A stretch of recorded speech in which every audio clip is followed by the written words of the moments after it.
इसी कारण से आप देख रहे हैं कि जो अभी आंतरिक सर्वे भारतीय जनता पार्टी का भी हुआ है, उसके बाद से भाजपा खेमे में बेचैनी है। और जो दूसरे लोग भी सर्वे कर रहे हैं वो स्पष्ट रूप से बता रहे हैं कि महागठबंधन एज लेने जा रहा है। एज ही नहीं, बड़े मार्जिन से बिहार में भाजपा को परास्त करने जा रहा है।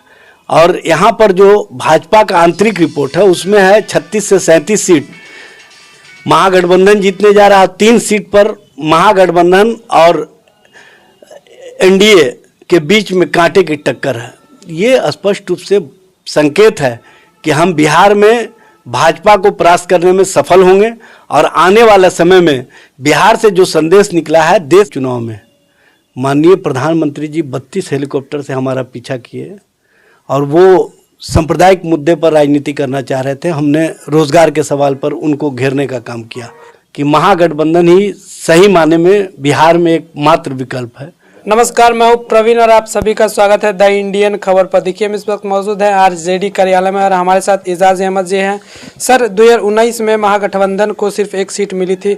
अब नीतीश कुमार जब से बीजेपी से अलग हुए हैं, अब मोदी की मुश्किलें बढ़ती हुई नजर आ रही है। इंडिया टुडे के रिपोर्ट में हाल ही में सर खुलासा हुआ कि 40 में से अब महागठबंधन को 25 सीटें मिलने वाली है। सर देखिए, सबसे बड़ी बात यह है कि जो महागठबंधन है जनहित और जन सरकार के मुद्दे पर, बेरोजगार नौजवानों के रोजगार के सवाल पर हम जो सरकार में आए हैं, इससे जनता का विश्वास हमारे प्रति और मजबूत हुआ है।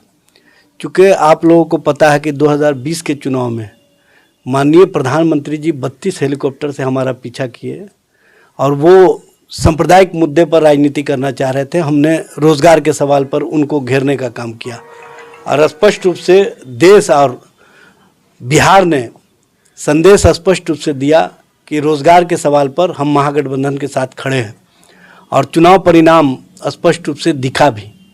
उसके बाद एन प्रकेन भारतीय जनता पार्टी जो राजनीतिक कुचक्र रची उसका परिणाम भी आया।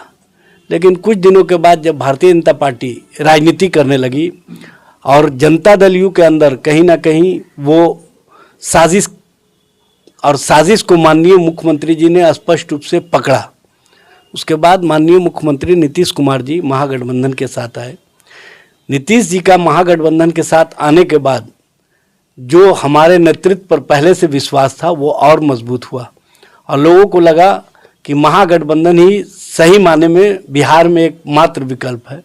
और इसीलिए सारे दल के लोग जब इकट्ठा हो गए और भारतीय जनता पार्टी को हमने सत्ता से बेदखल कर दिया तो लोगों ने भी राहत महसूस की। क्योंकि भारतीय जनता पार्टी के राजनीतिक साजिश से नौजवान खास तौर से बहुत ज़्यादा नाराज़ थे। नौजवानों को लग रहा था कि भारतीय जनता पार्टी सिर्फ नफरत की भाषा का इस्तेमाल करती है, नफरत की राजनीति को बढ़ावा देती है। और महागठबंधन रोजगार के मुद्दे पर जिस तरह से हमारे साथ खड़ी है, ये नौजवानों को हमारे प्रति विश्वास का जो मजबूती है वो दिखा।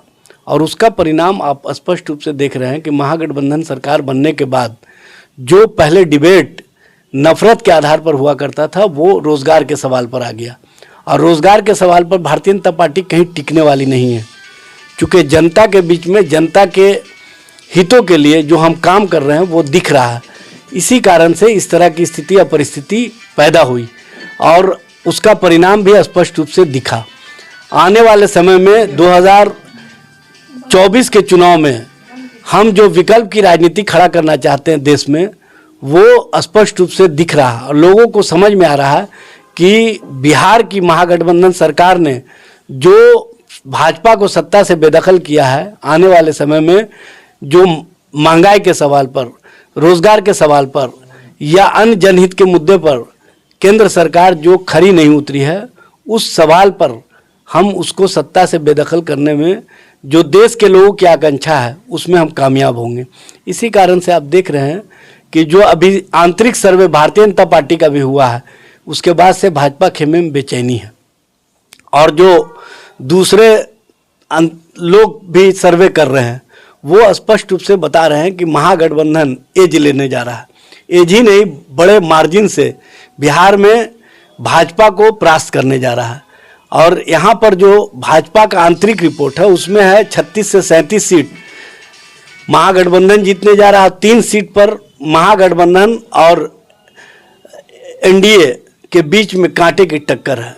ये स्पष्ट रूप से संकेत है कि हम बिहार में भाजपा को परास्त करने में सफल होंगे और आने वाला समय में बिहार से जो संदेश निकला है देश स्तर पर भी कहीं ना कहीं जो माननीय मुख्यमंत्री नीतीश कुमार जी का संकल्प है, माननीय तेजस्वी जी का संकल्प है, माननीय लालू प्रसाद जी का संकल्प है कि 2014 वाले को 2024 में सत्ता में नहीं आने दें, देश की लोगों की आकांक्षा के अनुरूप, तो उसमें हम पूर्णतः सफल होंगे। इसीलिए भाजपा खेमे का बेचैनी और बौखलाहट स्पष्ट रूप से दिख रहा है। सर क्या लगता है चिराग पासवान ने जब से बीजेपी में गए सर वो भी कुछ असर करेगा सर महागठबंधन पे? देखिए, कौन क्या करेगा वो अलग बात है, लेकिन भारतीय जनता पार्टी को जनता की स्वीकार्यता नहीं है।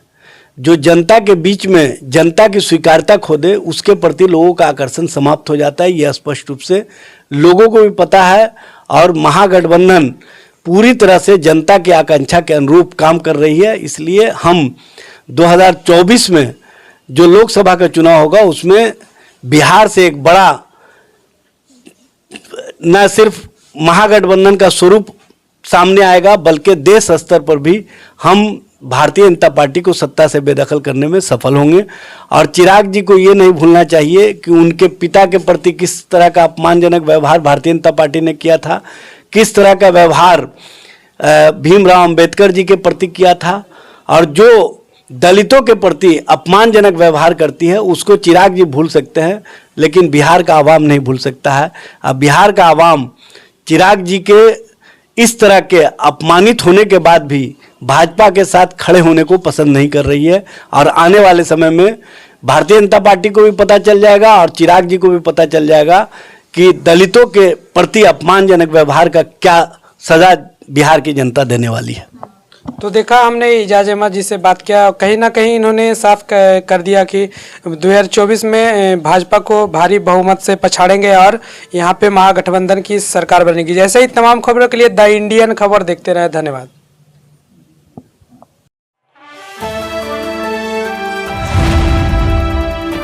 द इंडियन खबर, सच आपके सामने।